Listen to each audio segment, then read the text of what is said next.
everyone. Today we are making stuffed mushrooms. We're starting with the mushroom stuffing. This is Cassie with Sierra Club staff. This is my husband Joey. He's going to be our chef for today. Hi there. We're going to be starting off by cutting up some shallots.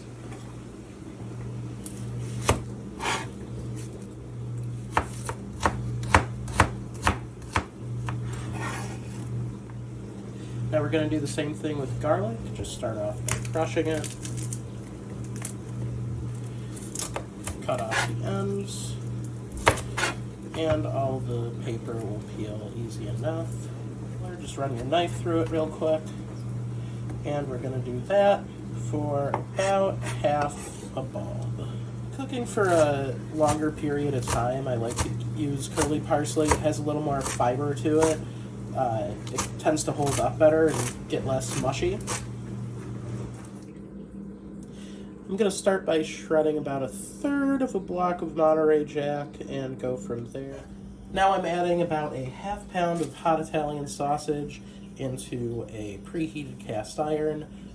This has been on medium heat for about 3 minutes now. I put a tiny bit of oil in it.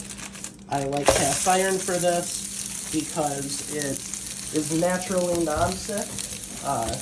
It's easier to maintain than it's often portrayed as, and enriches your food with a little bit of iron. Being non-stick without having PFAS in it, of course, is also a plus. So now that we've browned this off, and haven't cooked it quite entirely through yet, because this is going to cook a little further in mushrooms in the oven, I'm just going to take it, fat and all, and put it off to the side in a glass bowl. And without cleaning that fond out of the bottom of the pan, we are going to throw in our shallots that we diced up earlier. Then when these are about transparent and starting to pick up a darker caramely color, we'll throw in our garlic for about 30 seconds till you can smell it. So now that we have our mixture components all in bowl, as well as a healthy handful of breadcrumbs, we're going to be adding, I'd say, most of this parsley. I'm going to be grating in some nutmeg. A lot of nutmeg. You can use as much or as little as you'd like. I like a lot.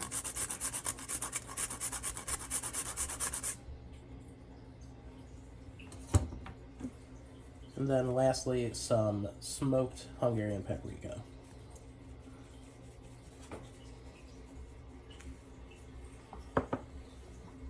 I'm going to be adding a little under a tablespoon of salt, about a ½ tablespoon, and then a good amount of fresh black pepper.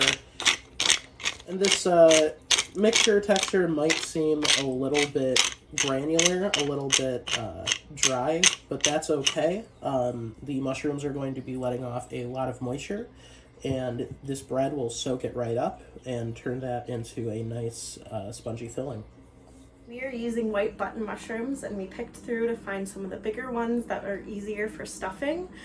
You could use crimini, or they're also known as baby bellas. You could use full portobello caps if you want something a bit larger and more meaty. And actually all 3 of those mushrooms I just named are the same species of mushroom, just cultivated slightly differently or at different ages. So portobello is the adult form of crimini. These are Agaricus bisporus. They were first found being cultivated in 1707 France, or that's the first scientific record we have of them being grown for food at a commercial scale. The white button mushroom was found in the 1920s in Pennsylvania. It was just one that grew up among brown mushrooms, crimini mushrooms, and the farmer took it to the lab, realized it was the same species of mushroom, just had a different color variant. These do have a slightly more mild taste because of the way that they've been bred over the years. These mushrooms do grow in the wild. They are found in more than 70 countries across the world. These, unlike a lot of wild mushrooms, can be eaten raw, as well as the enoki mushroom can be eaten raw. However, I prefer to cook all my mushrooms, whether I forage them or buy them in a grocery store. We're going to prepare our mushrooms for stuffing. Just use a brush to brush off the dust and the dirt that's on the outside, and trim off the stem and clean them up that way. Or you can wash them off. You can soak them in a bath of salt water if you're really concerned. But there's quite a few options for cleaning your mushrooms. But you will want to remove the dirt so that you're not eating dirt, but also you don't get that gritty dirt texture in your final food. Now that these have been rinsed off or dusted off, all we're going to do to prep them for stuffing is grabbing the stem toward the base where it meets the inside of the cap and just pulling side to side until you hear it snap, and then we have a clean break off. If you ever have a mushroom that you'd like to clean up a little further because you don't love the way the outside looks, or maybe it's going bad on one side but not the whole thing, you can always take it and peel up and get some of that more oxidized or external blemish removed. Now we are going to pre-cook these caps a little bit in a cold pan. Same pan from earlier, just throwing a little bit of oil down in it, kind of spreading it out with our first couple caps.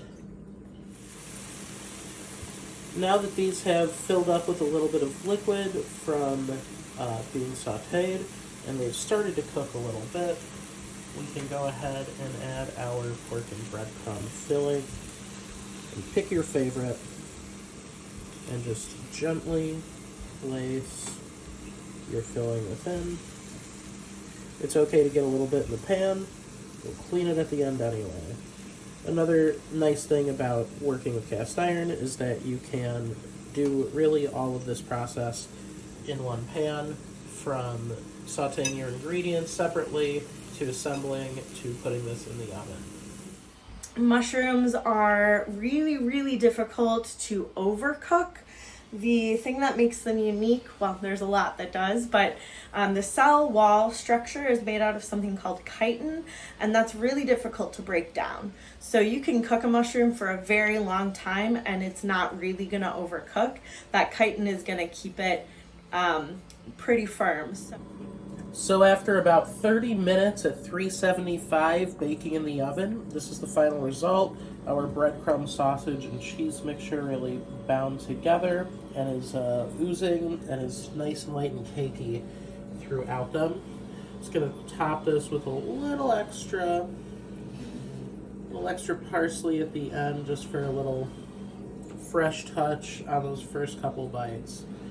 But voila, here's some pretty simple, straightforward stuffed mushrooms that are well worth the time.